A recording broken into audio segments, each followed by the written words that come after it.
I think I started playing properly around 19, back home in New Zealand, and then I moved over in 2018, and then to Scotland in 2019, and I started out like a social squad just because I didn't enjoy rugby at the time, and then I did my ACL during COVID, and decided after that I wanted to get back to playing. I didn't start playing rugby until I was 21. My big sister, Kendall, actually plays for Hillhead, and she was a rugby player. Again, polar opposites. She's kind of similar to Briar in a lot of ways, actually. So she played for a couple of years, and I had no desire to ever play contact sport. I'm very much a princess.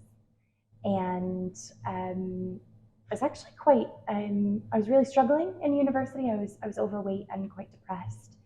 And I went to one training, and the girls were just having so much fun, I had to get involved.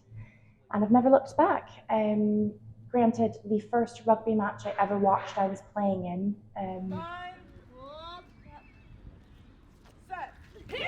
I've been playing for a number of years now and joined Watsonians last year. Actually, Sarah Beaney invited me to come to a training, and I knew from the second that I had my first training that this was the team for me. Last season was actually the first season for both Briar and myself. I think it's always challenging coming into a new club.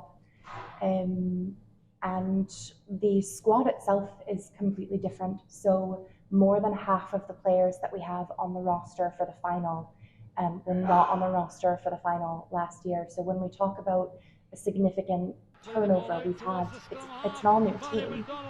Briar and I have very different leadership styles, if you can't tell. So Briar is very much a lead by example kind of person. She's a phenomenal rugby player, one of the best, if not the best rugby player I've ever had the privilege of taking the pitch with. I do not stand on my rugby skills.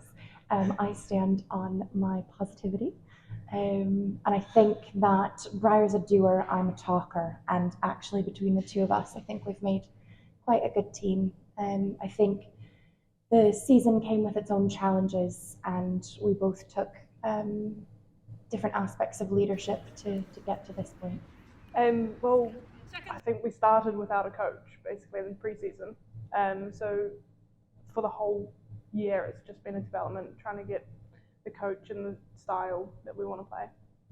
Again, like I said, half of the roster that were coming into the final is brand new. We had an all-new team, and there were times where we had, I want to say, about 8 players, senior, very significant players in the club who either retired or moved away. And so obviously you have 2 people who are new to the club stepping up into quite significant leadership roles, and I think that was a challenge in and of itself.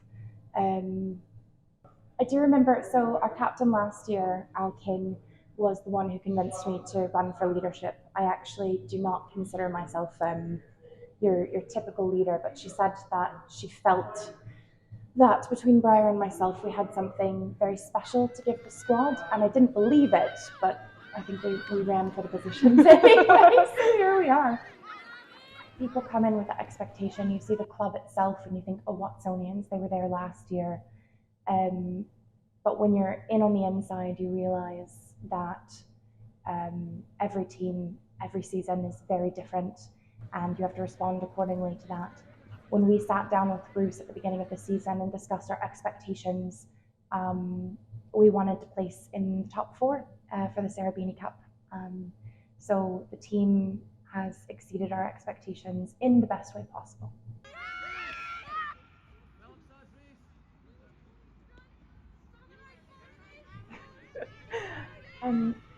We have worked so hard. I know every captain, every coach, every player will always say that, but we started with essentially nothing this year. It was very much a foundational year, and there were some growing pains. It was hard to get momentum, and every player who was taking the pitch, and even those who haven't been selected, have worked extremely hard to get there. So my words of wisdom would be to fall back on that and to trust that they have earned the right to wear that kit, to step on the pitch, and that determination, that sheer grit. That's all I want to ask for, and if they bring it, then we'll come home with the win.